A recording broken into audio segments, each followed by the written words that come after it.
एक चिकित्सक से जाकर आप पूछें कि स्वास्थ्य क्या है, और दुनिया का कोई चिकित्सक नहीं बता सकता कि स्वास्थ्य क्या है। बड़े आश्चर्य की बात है। स्वास्थ्य पर ही तो सारा चिकित्सा शास्त्र खड़ा है, सारी मेडिकल साइंस खड़ी है, और कोई नहीं बता सकता कि स्वास्थ्य क्या है। लेकिन चिकित्सक से पूछे कि स्वास्थ्य क्या है, तो वह कहेगा बीमारियों के बाबत हम बता सकते हैं कि बीमारियां क्या है, उनके लक्षण हमें पता है, एक एक बीमारी की अलग अलग परिभाषा हमें पता है। स्वास्थ्य का हमें कोई भी पता नहीं है। इतना हम कह सकते हैं कि जब कोई बीमारी नहीं होती तो जो होता है वह स्वास्थ्य है। स्वास्थ्य तो मनुष्य के भीतर छिपा है, इसलिए मनुष्य की परिभाषा के बाहर है। बीमारी बाहर से आती है, इसलिए बाहर से परिभाषा की जा सकती है। स्वास्थ्य भीतर से आता है, उसकी कोई परिभाषा नहीं की जा सकती।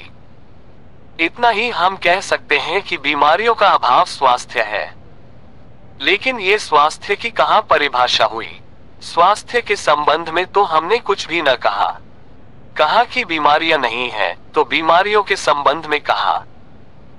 सच यह है कि स्वास्थ्य पैदा नहीं करना होता, या तो छिप जाता है बीमारियों में, या बीमारियां हट जाती हैं तो प्रकट हो जाता है। स्वास्थ्य हम में है। स्वास्थ्य हमारा स्वभाव है। प्रेम हम में है। प्रेम हमारा स्वभाव है। इसलिए यह बात गलत है कि मनुष्य को समझाया जाए कि तुम प्रेम पैदा करो।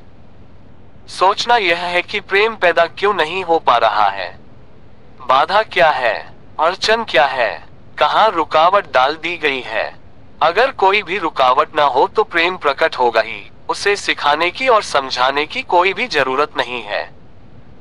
अगर मनुष्य के ऊपर गलत संस्कृति और गलत संस्कार की धाराएं और बाधाएं न हो तो हर आदमी प्रेम को उपलब्ध होगा ही। यह अनिवार्यता है। प्रेम से कोई बच ही नहीं सकता। प्रेम स्वभाव है। गंगा बहती है हिमालय से, बहेगी गंगा, उसके प्राण है, उसके पास जल है, वह बहेगी और सागर को खोज ही लेगी। न किसी पुलिस वाले से पूछेगी, न किसी पुरोहित से पूछेगी कि सागर कहाँ है। देखा किसी गंगा को चौरस्ते पर खड़े होकर पूछते कि सागर कहाँ है। उसके प्राणों में है छिपी सागर की खोज और ऊर्जा है, तो पहाड़ तोड़ेगी, मैदान तोड़ेगी और पहुंच जाएगी सागर तक। सागर कितना ही दूर हो, कितना ही छिपा हो, खोज ही लेगी। और कोई रास्ता नहीं है, कोई गाइड बुक नहीं है कि जिससे पता लगा ले कि कहां से जाना है, लेकिन पहुंच जाती है। लेकिन बांध दिए जाएं, चारों तरफ परकोटे उठा दिए जाएं। प्रकृति की बाधाओं को तोड़कर तो गंगा सागर तक पहुंच जाती है, लेकिन अगर आदमी की इंजीनियरिंग की बाधाएं खड़ी कर दी जाएं, तो हो सकता है गंगा सागर तक न पहुंच पाए।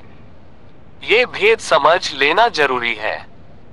प्रकृति की कोई भी बाधा असल में बाधा नहीं है, इसलिए गंगा सागर तक पहुंच जाती है, हिमालय को काटकर पहुंच जाती है।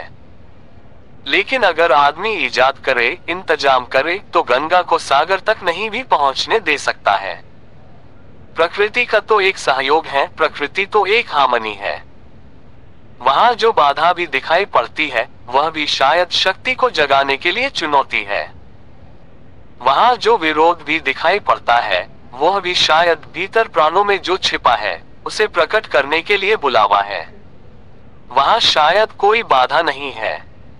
वहां हम बीज को दबाते हैं, जमीन में दिखाई पड़ता है कि जमीन की एक परत बीज के ऊपर पड़ी है, बाधा दे रही है, लेकिन वह बाधा नहीं 5 दे रही।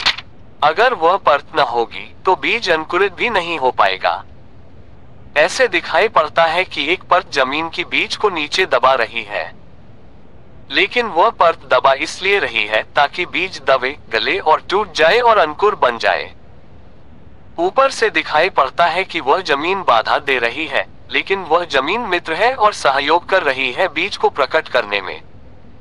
प्रकृति तो एक हार्मनी है, एक संगीतपूर्ण लयबद्धता है। लेकिन आदमी ने जो निसर्ग के ऊपर इंजीनियरिंग की है, जो उसने अपनी यांत्रिक धारणाओं को ठोकने की और बिठाने की कोशिश की है, उससे गंगाएं रुक गई हैं, जगह जगह अवरुद्ध हो गई हैं। और फिर आदमी को दोष दिया जाता है। किसी बीज को दोष देने की जरूरत नहीं है। अगर वह पौधा न बन पाए तो हम कहेंगे कि जमीन नहीं मिली होगी ठीक, पानी नहीं मिला होगा ठीक, सूरज की रोशनी नहीं मिली होगी ठीक। लेकिन आदमी के जीवन में खिल न पाए फूल प्रेम का, तो हम कहते हैं तुम हो जिम्मेवार, और कोई नहीं कहता कि भूमि न मिली होगी ठीक, पानी न मिला होगा ठीक, सूरज की रोशनी न मिली होगी ठीक। इसलिए यह आदमी का पौधा अवरुद्ध रह गया, विकसित नहीं हो पाया, फूल तक नहीं पहुंच पाया। मैं आपसे कहना चाहता हूं कि बुनियादी बाधाएं आदमी ने खड़ी की हैं। प्रेम की गंगा तो बह सकती है और परमात्मा के सागर तक पहुंच सकती है। आदमी बना इसलिए है कि वह बहे और प्रेम बहे और परमात्मा तक पहुंच जाए। लेकिन हमने कौन सी बाधाएं खड़ी कर दी हैं? पहली बात, आज तक मनुष्य की सारी संस्कृतियों ने सेक्स का, काम का, वासना का विरोध किया है। इस विरोध ने मनुष्य के भीतर प्रेम के जन्म की संभावना तोड़ दी, नष्ट कर दी इस निषेध ने। क्योंकि सच्चाई यह है कि प्रेम की सारी यात्रा का प्राथमिक बिंदु काम है, सेक्स है। प्रेम की यात्रा का जन्म गंगोत्री, जहां से गंगा पैदा होगी प्रेम की, वह सेक्स है, वह काम है। और उसके सब दुश्मन हैं, सारी संस्कृतियां और सारे धर्म और सारे गुरु और सारे महात्मा, तो गंगोत्री पर ही चोट कर दी, वहीं रोक दिया। पाप है काम, अधम है काम, जहर है काम। और हमने सोचा भी नहीं कि काम की ऊर्जा ही, सेक्स एनर्जी ही अंततः प्रेम में परिवर्तित होती और रूपांतरित होती है। प्रेम का जो विकास है वह काम की शक्ति का ही ट्रांसफॉर्मेशन है, वह उसी का रूपांतरण है। एक कोयला पड़ा हो और आपको ख्याल भी नहीं आएगा कि कोयला ही रूपांतरित होकर हीरा बन जाता है। हीरे और कोयले में बुनियादी रूप से कोई भी फर्क नहीं है। हीरे में भी वही तत्व हैं जो कोयले में हैं, और कोयला हजारों वर्ष की प्रक्रिया से गुजरकर हीरा बन जाता है। लेकिन कोयले की कोई कीमत नहीं है, उसे कोई घर में रखता भी है तो ऐसी जगह जहां दिखाई न पड़े। और हीरे को लोग छातियों पर लटका कर घूमते हैं कि वह दिखाई पड़े। और हीरा और कोयला एक ही है, लेकिन कोई दिखाई नहीं पड़ता कि इन दोनों के बीच अंतर संबंध है, एक यात्रा है। कोयले की शक्ति ही हीरा बनती है। और अगर आप कोयले के दुश्मन हो गए, जो कि हो जाना बिल्कुल आसान है, क्योंकि कोयले में कुछ भी नहीं दिखाई पड़ता, तो हीरे के पैदा होने की संभावना भी समाप्त हो गई, क्योंकि कोयला ही हीरा बन सकता था। सेक्स की शक्ति ही, काम की शक्ति ही प्रेम बनती है। लेकिन उसके विरोध में है, सारे दुश्मन हैं, उसके अच्छे आदमी उसके दुश्मन हैं। और उसके विरोध ने प्रेम के अंकुर भी नहीं फूटने दिए, और जमीन से प्रथम से पहली सीढ़ी से नष्ट कर दिया भवन को, फिर वह हीरा 6 नहीं बन पाता कोयला, क्योंकि उसके बनने के लिए जो स्वीकृति चाहिए, जो उसका विकास चाहिए, जो उसको रूपांतरित करने की प्रक्रिया चाहिए, उसका सवाल ही नहीं उठता। जिसके हम दुश्मन हो गए, जिसके हम शत्रु हो गए, जिससे हमारी द्वंद्व की स्थिति बन गई और जिससे हम निरंतर लड़ने लगे, अपनी ही शक्ति से आदमी को लड़ा दिया गया है, सेक्स की शक्ति से आदमी को लड़ा दिया गया है। और शिक्षाएं दी जाती हैं कि द्वंद्व छोड़ना चाहिए, कॉन्फ्लिक्ट छोड़नी चाहिए, लड़ना नहीं चाहिए। और सारी शिक्षाएं बुनियाद में सिखा रही हैं कि लड़ो। मन जहर है तो मन से लड़ो, जहर से तो लड़ना पड़ेगा। सेक्स पाप है तो उससे लड़ो। और ऊपर से कहा जा रहा है कि द्वंद्व छोड़ो। जिन शिक्षाओं के आधार पर मनुष्य द्वंद्व से भर रहा है, वही शिक्षाएं दूसरी तरफ कह रही हैं कि द्वंद्व छोड़ो। एक तरफ आदमी को पागल बनाओ और दूसरी तरफ पागल खाने खोलो कि उनका इलाज करना है। एक तरफ कीटाणु फैलाओ बीमारियों के और फिर अस्पताल खोलो कि बीमारियों का इलाज यहाँ किया जाता है। एक बात समझ लेनी जरूरी है इस संबंध में, मनुष्य कभी भी काम से मुक्त नहीं हो सकेगा। काम उसके जीवन का प्राथमिक बिंदु है, उसी से जन्म होता है। परमात्मा ने काम की शक्ति को ही, सेक्स को ही सृष्टि का मूल बिंदु स्वीकार किया है। और परमात्मा जिसे पाप नहीं समझ रहा है, महात्मा उसे पाप बता रहे हैं। अगर परमात्मा उसे पाप समझता है तो परमात्मा से बड़ा पापी इस पृथ्वी पर, इस जगत में, इस विश्व में कोई भी नहीं है। फूल खिला हुआ दिखाई पड़ रहा है। कभी सोचा है कि फूल का खिल जाना भी सेक्सुअल एक्ट है? फूल का खिल जाना भी काम की एक घटना है, वासना की एक घटना है। फूल में है क्या उसके खिल जाने में? उसके खिल जाने में कुछ भी नहीं है। वे बिंदु है पराग के, वीर्य के कण हैं, जिन्हें तितलियां उड़ाकर दूसरे फूलों पर ले जाएंगी और नया जन्म देंगी।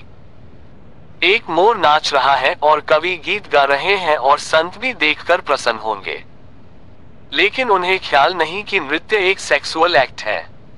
मोर पुकार रहा है अपनी प्रेयसी को या अपने प्रेमी को, वह नृत्य किसी को रिझाने के लिए है। पपीहा गीत गा रहा है, कोयल बोल रही है, एक आदमी जवान हो गया है, एक युवती सुंदर होकर विकसित हो गई है। वे सब की सब सेक्सुअल एनर्जी की अभिव्यक्तियां हैं। वह सब का सब काम का ही रूपांतरण है। ये सब का सब काम की ही अभिव्यक्ति, काम की ही अभिव्यंजना है। सारा जीवन, सारी अभिव्यक्ति, सारी फ्लावरिंग काम की है। और उस काम के खिलाफ संस्कृति और धर्म आदमी के मन में जहर डाल रहे हैं, उससे लड़ाने की कोशिश कर रहे हैं। मौलिक शक्ति से मनुष्य को उलझा दिया है लड़ने के लिए।